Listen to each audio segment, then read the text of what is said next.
Jadi untuk teman-teman di sana, baik yang berada di pemerintahan, di ASN, TNI, Polri,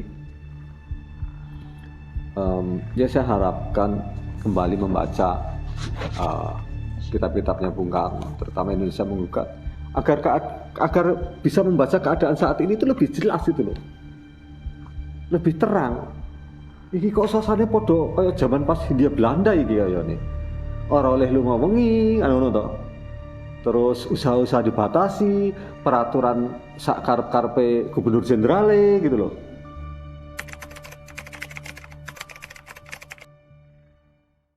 Tetapi inti dari apa yang dikemukakan Bung Karno pada zaman Kulturstelsel ini adalah zaman yang sungguh-sungguh sangat kejam pada waktu itu, karena imperialisme ini sudah tidak cukup hanya memonopoli perdagangan. Ini sudah berkembang. Mau ini tadinya kan VOC ini ya, Watch Industry Company, tadinya hanya memonopoli perdagangan. Tetapi kemudian masuk setelah tahun abad ke-18 ini, orang yang cukup dagang, tapi tak nandur dewe. Masuk tentaranya, memaksa orang penduduk untuk menjadi pekerjanya. Nah, ini awal mula mulai eksploitasi yang sungguh-sungguh secara fisik hadir betul menjajah sampai secara fisik gitu ya. Tidak cuma secara mental sistem, yang tadinya kan mental sistem gitu doang. Ini secara fisik udah macam itu. Nah, ini case-nya di Jawa Barat. Memang penjajahan di Jawa Barat memang jauh lebih parah mungkin ya. Kalau dalam sejarah-sejarahnya sih Jawa Barat, Batavia, Banten, itu korbannya jauh lebih banyak dibandingkan Jawa Tengah, Jogja, Solo. Jogja, Solo kan ya cenderung kompromis ya.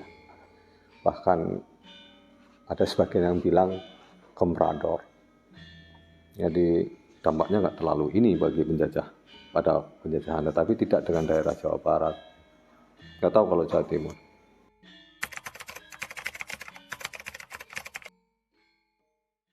Jadi nama negara kita pada waktu itu Hindia Belanda. Jadi kita itu negara merdeka. Negara merdeka namanya Hindia Belanda di bawah Belanda. Sehingga negara sendiri, sehingga kita berhak untuk mengirimkan duta olahraga. Misalnya tahun 38 kita ada kesebelasan yang ikut Piala Dunia gitu ya. Dan di dalamnya ada peraturan yang dibikin Belanda. Ya sebenarnya kayak Australia sekarang lah mungkin gitu ya.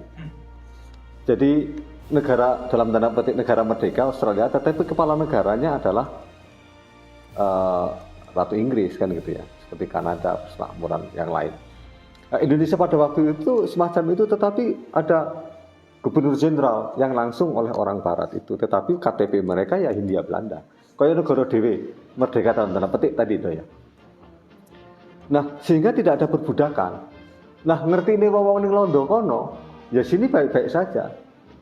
Ya seperti Inggris dan Australia sekarang. Jadi taunya baik-baik saja, nggak taunya di sini itu tanam paksa. Kono kan ngerti ini untung, pasti pemerintahnya baik. Apakah boleh orang pribumi itu jadi penguasa? Boleh jadi bupati, oleh kan gitu ya. Yang tidak boleh itu hanya satu saja, gubernur jenderal.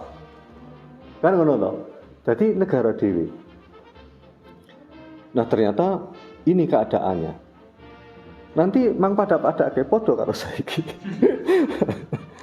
Jadi siapapun restunya nanti dari sana juga. Bukan dari Belanda tapi dari negara yang lain ya. Nah, Kulturstelsel ini dan ini tulisan ini itulah yang nanti akan menjadi geger di Belanda. Dan ini adalah tulisan ilmiah yang semuanya ada daftar referensinya itu loh Pak. Bahkan ketika nanti Bung Karno itu jadi presiden, sempat menulis dengan sekian daftar referensi. Presiden saiki jangankan menulis dengan sumber referensi, mocok putusannya DWW wegah kok. Nanti tanda tangan kleru gitu. Ini umum toh. Ya nggak cuma presiden yang sekarang, kemarin-kemarin juga gitu loh. Beda dengan Bung Karno. Terus jadi presiden yang sempat nulis, sempat ngursus kader Pancasila. Kapan lahir Bung Karno? Jadi zaman itu juga sudah boleh diriin partai. Jadi karena modelnya sudah negara gitu loh Pak. Ada kepala negaranya, terus kemudian ada DPR-nya, ada perwakilan rakyatnya, ada Polstra-nya, sehingga ada partai politik. Nah, yang berbeda hanya satu saja, tadi gubernur jenderalnya dan tentaranya gitu ya. Tapi tentaranya ya kulit hitam. Tentara yang maksudnya londo irengnya jauh lebih banyak. Ada Kenil, kan itu ya. Belum ada TNI. Sebagian nanti berubah jadi BKR, jadi TKR. Dan pada tanggal 3 Juni tahun 1947 diganti sama Bung Karno menjadi TNI. 3 Juli berubah nama menjadi TNI lewat kepresnya Bung Karno, jenenge TNI.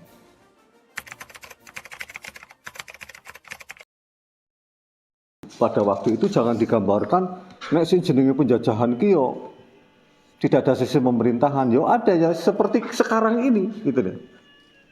Yo pemerintahane ono, yo kabeh wong pribumi, si wong Londone ora ketok. Yo zaman itu ya wong Londone ora ketok. Yang di misalnya di Vredenburg itu ya, di Beteng Vredenburg paling ya wong Londone paling ming piro. Liyane yo londo ireng. Ya kayak mungkin seperti sekarang cuman lebih tidak terlihat ya sekarang ya karena orangnya sudah hampir sama. Tapi bukan lagi bangsa kulit putih. Ini bangsanya dulu perwakilan gitu saja. Nanti sehingga gugatan Bung Karno ini membuka mata tidak hanya orang-orang Indonesia pada waktu itu, tetapi juga mereka di negeri Belanda. Duh, jadi DWG berbuat kekejaman toh terhadap orang-orang Jawa, terhadap orang-orang Hindia Belanda, atau sudah disebut oleh Bung Karno ini Indonesia karena sudah tahun 2000 pasca 1928 Bung Karno sudah menyebutnya Indonesia.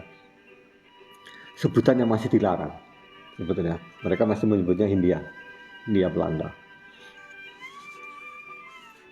Nederland Indische Nederland. Nah, itu keadaannya. Jadi tidak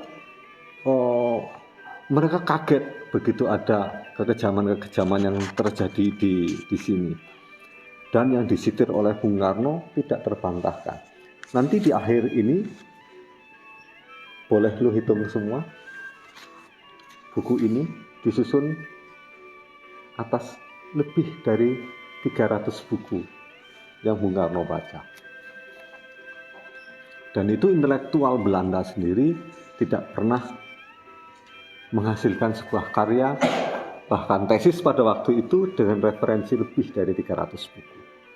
Di dalam Indonesia Menggugat ini. Jadi tesis ini menjadi dasar tesis bagi Profesor Hoffman.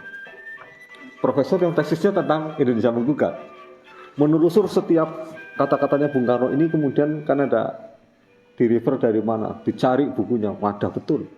Yang ini ada betul, yang ini ada betul. Total lebih dari 300. Nah, ini wong rada gendeng dadi angel kan. Nek kaya dhewe kan wis